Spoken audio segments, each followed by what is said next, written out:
Black Americans who live in urban communities in the US are like, hell no, we're not going to defund the police, right?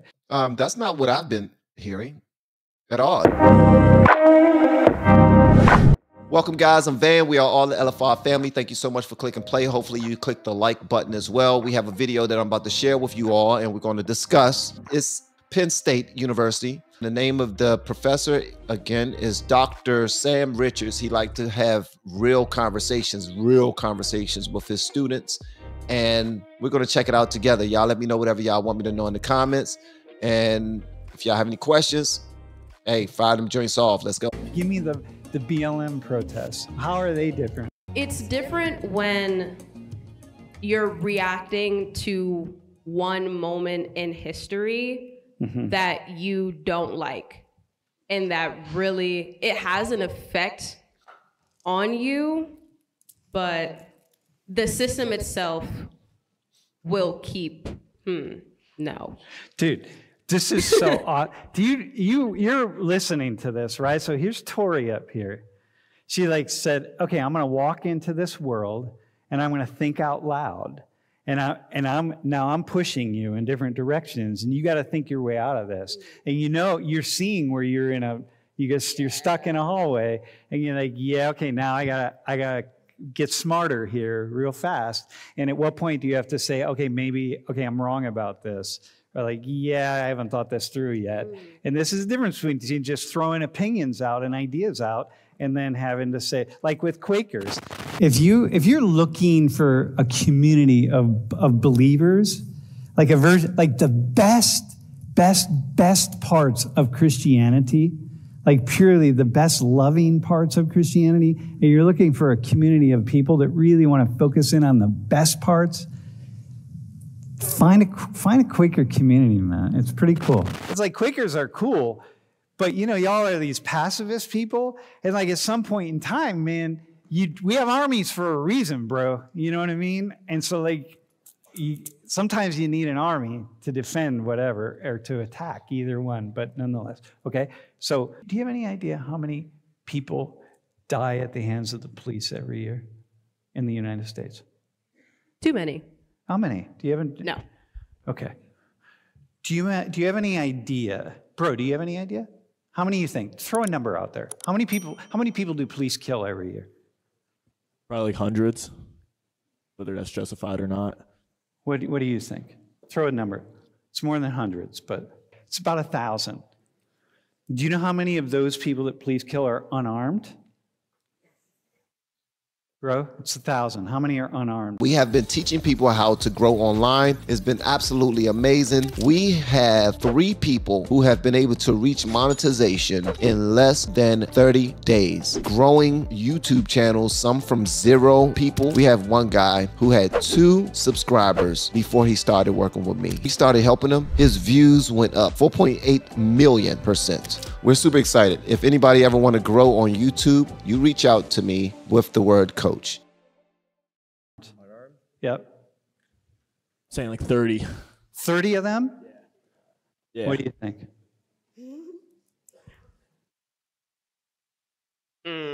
450. Okay, it's about 100. How many are black? I love how when he asked the question, the young man, he took the really low route, less than 10%. I think 30 out of 1,000 would be closer to probably about, is that 3%? That's 3%, right? So is that 3%? I think that's 3%. So out of the 1,000, he said about 30. And out of the 1,000, she was nearing more toward she gave him 45%. 45% of them is the ones that were not armed, that the police. So the way that she looked at the police and the way he looked at the police are completely different. So it's great that they're having this conversation. Shout out to this professor. He's doing a remarkable job just putting them in uncomfortable situations to talk about life. And they're going to get something golden out of this at the end. On average, every year. How many unarmed black people black Americans are killed by the police every year? Bro, coming back to you. What? Yeah. How many of the 100 or so unarmed people are black who are killed by the police? 50% of them? 15%? Probably like 20%. 20%? Bro. 30. Yeah? What do you think? We're gonna lowball it and say 20. Okay. Yeah, so it's about 30 or so. Okay? Surprise, surprise. Because a lot of people who listen to this information would not have thought that at all. I'm gonna be honest. I'm surprised. Based off of how things all usually go in the news and whatnot.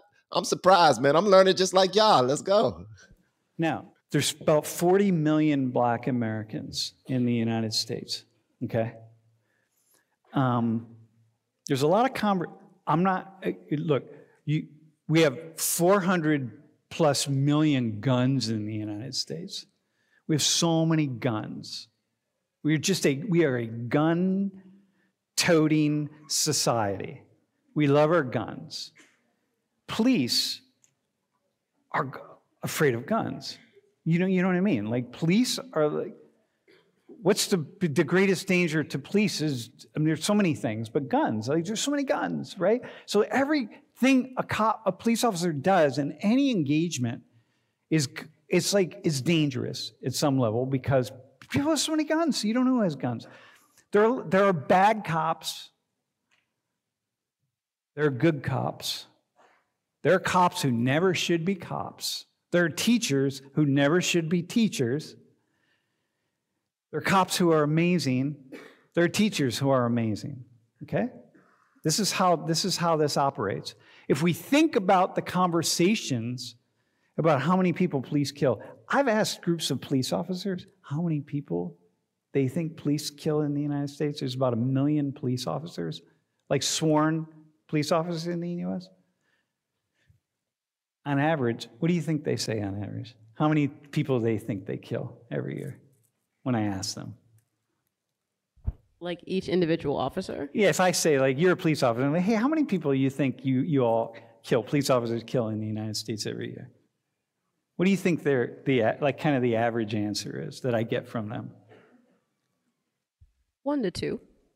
Dude, like 25,000. Like, 25,000 is like 15,000, For 25,000, 30,000. I'm like, dude, like cops, no, not one person. Oh. Cops think like all the cops together in the U.S. are killing if I asked them, it'd be like 20,000 people. I'm like, dude, you guys aren't like mass, it's 1,000 people, which is like, okay. So now the question becomes, if we're not thinking this through, innocent Black Americans all the time.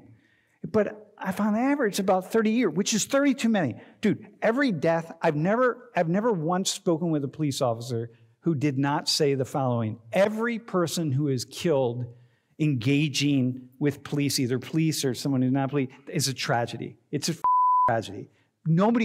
People don't want to kill people. And if you don't understand that, then you just need to go out and speak with police. And to the degree to which I've had conversations with police, okay? So it's like, nobody wants to kill people, man.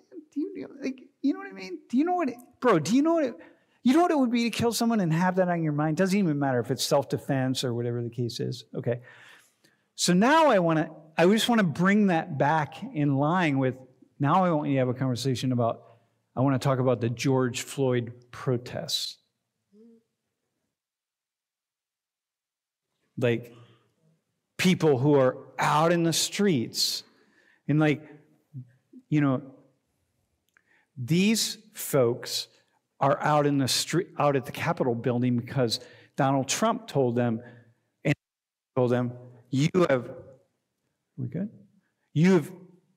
we've lost the election.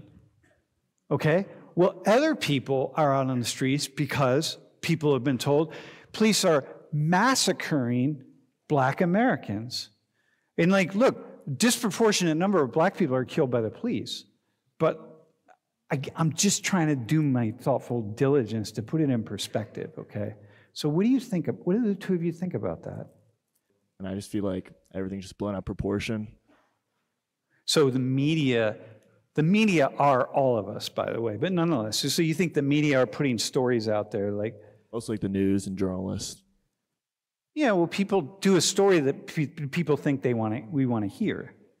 Yeah. So, but that doesn't mean that's the story. So, like, people put the Trump story out. They kept hammering it away day after day. Trump says the election was stolen. X, Y, and Z person says the election was stolen. The election is stolen, election stolen, election stolen. Like, okay, we got to get out in the street and we got to get the country back. Well, if people are like, police are out of control in Black Americans in a way that's just really just beyond reproach, right? Well, you get out in the streets, man. Like, go out in the streets. Of course, protest. These are the George Floyd, the BLM protests. Like, be out in the streets. Now, this is me being a little bit narrow-minded. However, people who are marching in the streets for George Floyd, they are there. They are in the streets to bring awareness and destruction, honestly, to a system. Only a very small amount of destruction. Oh, yeah. Okay. I just wanted to ease the crowd. Yeah. Okay. Okay. A little bit of chaos to amplify the system that has been disenfranchising Black people for centuries. Now, when you put numbers to it, of course, it's amplified by word of mouth, by media attention and everything. But that doesn't stray from the fact that this is a systematic issue that we need to be in the streets for. I think the people at the insurrection, it's kind of, yes, in that same principle, the election process is a systematic issue. It is flawed. But this is one particular moment in history to where, like, someone stealing an election from a group of people. From the whole public. From the whole public. Like, it disenfranchises particular people. And when we're talking about the people who are here, that is for a system that usually already benefits them. What's going on?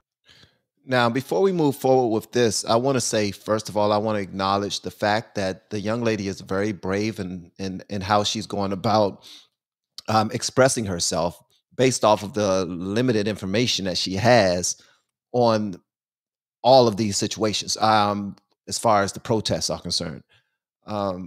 Since there are so little amounts of Black people in comparison to whites and other races in this country, because at first Blacks were the minority, the second in line behind whites, and now I believe already with a second minority behind Hispanics. It's the numbers are always inflated, right? Also, when you have a bunch of trained Marxists who have these protests scheduled, they don't want the people who are supporting their side to have all of the information. They just want to have the information zoomed in on them being the victims and them being the ones who are taken advantage of, so that you can do what they want you to do in order to make things happen. For instance, the George Floyd situation, I understand that a lot of people thought that this was a worthy enough cause to get out there and do what they did. The reason why I understand that is because of how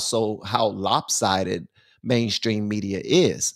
When people were putting out information on MSNBC and CNN about George Floyd, they were not covering the fact that George Floyd's situation could have been handled another way, right? If George Floyd would have just, first of all, not been in the store spending funny money, right? If he wouldn't have been in the store spending funny money, then it wouldn't have went on to the police being called in the first place. Then when the police are called, maybe if he would have listened to the police rather than saying that he was claustrophobic and he didn't want to get in the cuffs, and he didn't want to get in the back seat of the car, or he didn't want to get on the ground. So it was many things. He didn't want to be cuffed. He didn't want to get into the cruiser. He didn't want to get on the ground.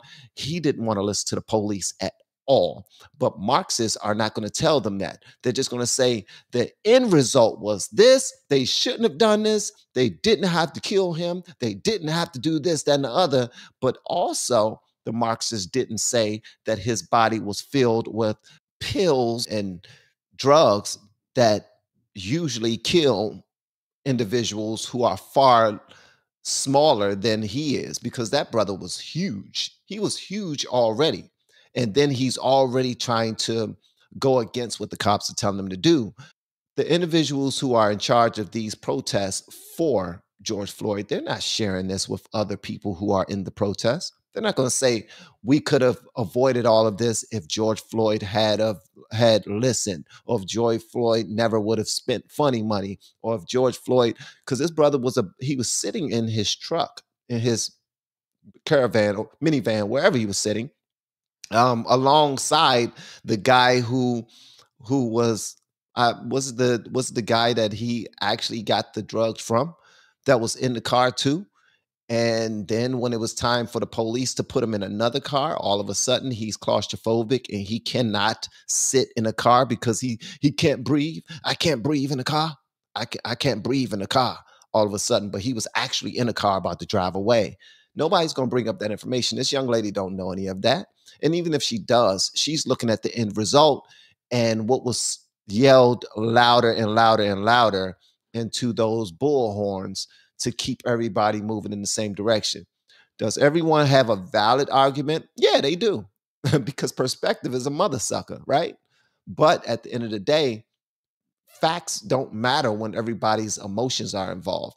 Same thing goes for the Trump still in the election type of thing. When Hillary Clinton thought that the election was stolen from her, she was the loudest in the room. Her and her whole crew was talking about the election was stolen. The election was stolen. The election. Donald Trump used Russia to steal the election from me. I would have gotten it if it wasn't for Trump getting somebody else to help him steal the election from me. But then when Trump says it, I'm like, so now you're crying about stealing an election.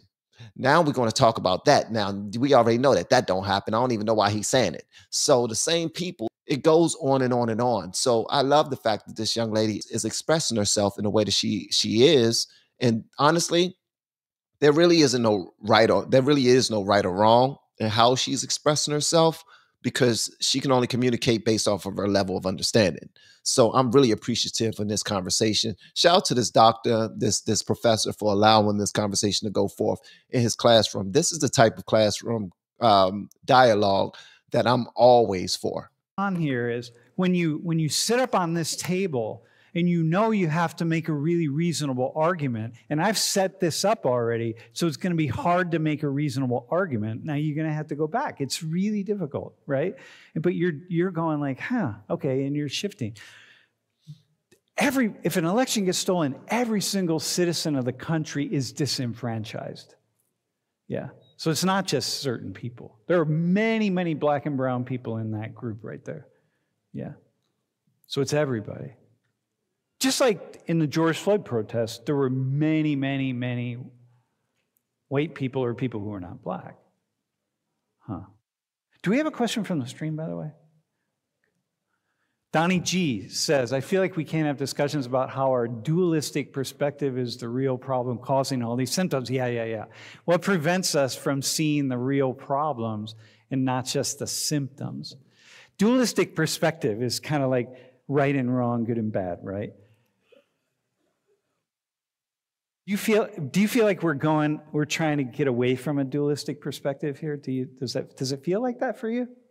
Do you guys feel like that? Do you feel like you're trying to? Sorry. Yeah. I have no idea what this question's talking about, I'll be honest. The dualistic is like where we have to, do you want to say? So yeah, I think this is just talking about how the way that we have these binary systems in all of our systems, really, a lot of the people are just seeing the symptoms and causes of why the binary is conflicting rather than why the binary is created in the first place that's causing this conflict. Dude. Thank you, man. Shout out to these young people. Now, another reason why I think is important now, some people say that she's still crying about certain things and she's stuck on what she's been taught. Here we are listening to young adults. Please give them more patience and more respect when listening to them, because we got to understand too that their parents, when they're at home with their parents feel a certain type of way, and they're always dumping their own ideologies into their kids, right? Not all of them, because me and my wife and I, we don't dump our ideologies into our children. We communicate real topics, and we allow them to express themselves the way that they want. We allow them to have their own understanding, right? So when it comes to these young individuals, they are, and shout out to this professor again, he's putting them in a position to make their own minds up, like make up your own mind, right?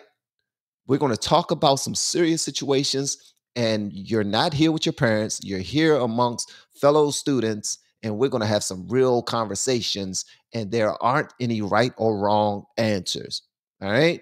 Now, you might feel like there's a right or wrong answer because you're surrounded amongst your friends and other students, and you're like, I don't want to say the wrong thing. And I do realize that the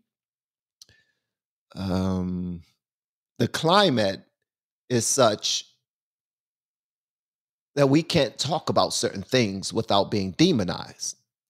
So you got these young people who are in a safe place that they can talk about anything ad nauseum and not be judged, not feel like they're being judged by us or anyone else. So I really applaud them for this, man. And I owe you that. I owe you for like a minute and a half of my pay for the day. All right. I couldn't have thought of that. Yeah, it's like police. Are the police good, or are the police are either good or the police are either bad? They're bad, one or the other. It's like, you study the police, you talk to police. Which is why ACAB is so important. No, that's why ACAB is such an extreme piece, right? Look, you know the people that are most against defunding the police in the United States? You know the people who are most against defunding the police in the U.S.?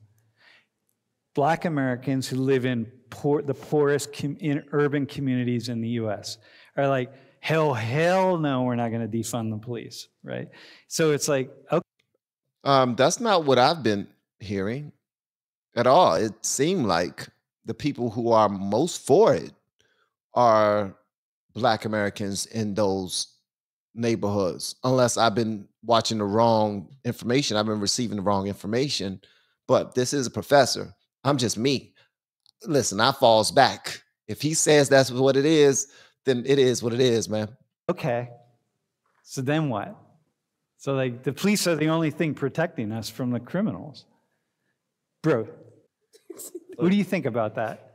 Like, I mean, I don't know. I don't know why you would generalize the whole group of cops. I don't really get the whole movement personally. Yeah, the whole movement. Well, one thing is that you're putting pressure on the police, right? The good thing about BLM and about critiquing the police is like every group of people needs pressure on them. Like right now, like when people critique higher education and professors and really like hammer us, even if they don't know what they're talking about, that's really good for me because it means I have to stop and look in a mirror and say, what am I doing? What's going on here? Is this a good thing? Is this a bad thing? Like it means I have to hold myself accountable, right? So critiquing the police in that sense is a really good thing. Cops are like, okay, this is good. We have to be accountable, right? And so that's the beautiful thing about that. Yeah. Is there another question? Chelly, man, do you think it's okay or acceptable for an educator to lose control of his emotions and commit a crime, right? Yeah. I don't know. Yeah, good question. Yeah, go ahead. I think it's really important to watch our educators because these are the people who are kind of like influencing our future generation. So I feel like if an educator is like committing like a crime like that, I think it's not really a good thing for him to be teaching other children. Yeah. I got you. Okay. All right. Cool. Yeah. So we got to hold them to a higher standard then, maybe, right? Do you? Listen, as a Black woman, though, wasn't like a message in your life is like you're gonna be held to a higher standard because you're Black and people are gonna They're going to critique you more than they're going to critique, as a woman, a black woman, they're going to critique you more than Rob right here. Every damn day. Every day. So you're going to be held to a higher standard by other people in your community. And that's a good thing. Your family, like, that's a good thing. Like, okay, I feel like that, I guess, with education. Is there another question? Eric said, if you were exercising your right to free speech and peaceful protest, when does it become okay for law enforcement to intervene? Oh, dude, man. Yeah. I don't know, man. And this is the difference between the cop who just wants to beat heads and the cop who just wants to chill things out. My answer would be, because the question is, if you were exercising your right to free speech and peaceable, okay, protest, when does it become okay for law enforcement to intervene? I think if people start to make it unpeaceful, they start breaking property, breaking windows, they start doing things to other people that are out there, or if they just aren't listening, if it's just not peaceful, if they stumble upon grounds that they're not supposed to be on, you know what I mean? Because some places like downtown Washington, D.C., if you have certain places you're not supposed to be, then the police are supposed to intervene, because certain places you can't be on, like the mall downtown. The Capitol Police will step in and be like, okay, yeah, I got to back up just a little bit. Okay, right there is fine. But as soon as you break those barriers and whatnot, then it's up. It's up. As soon as you start pushing through the barriers or throwing things or becoming violent or something like that, then it's up. And when the police are engaged, you can't tell them how to do what they do. You know what I mean? Especially if you started it. So that's just how I look at it. And my experience is far more cops want to chill things out than, knock people's heads together. But, that's here. But, I'm a white guy. Can we go to the slide of this guy? One final thing. This guy right here, Stephen Ayers, the guy on the left, he's apologizing to the cop and he's saying, hey man, I'm really sorry. I lost my mind. Anthony Ant Williams, or Smith, I think his name. I lost my mind. I just was following all the protesters. I followed Donald Trump. If Donald Trump had said, leave the Capitol building, I would have left. He didn't say it. Like, I'm really sorry. He said the same damn thing that Ant said. Same thing. So do we treat him the same way? I'm going to say yes, but I think my answer also doesn't matter, because it does matter. But the difference between those two is that the judicial system already benefits him. So regardless of, he was like, yeah, I did that shit, and what, there will still be a chance where like, well, no, I know you have good in your heart. You get off on probation. Where Ann is like, oh, like, my bad. I was just fighting for the cause. Like, please excuse my behavior. And they can be like, slave, and then put you in prison. So you think he's going to be treated differently? Of course. Yeah. But I know there's going to be some twist where it's like, he got 85 years. And I'm going to be like, dang. No, he got probation. Oh, I knew it. All right. So as y'all saw, man, these are the type of conversations that help move us forward, in my opinion. All right. I might be wrong. I've been wrong a lot. 45 years old, I've probably been wrong 90% of those years. All right. And the 90% will be the last 90%, not the first 90% when I was learning everything. I was probably right during those times.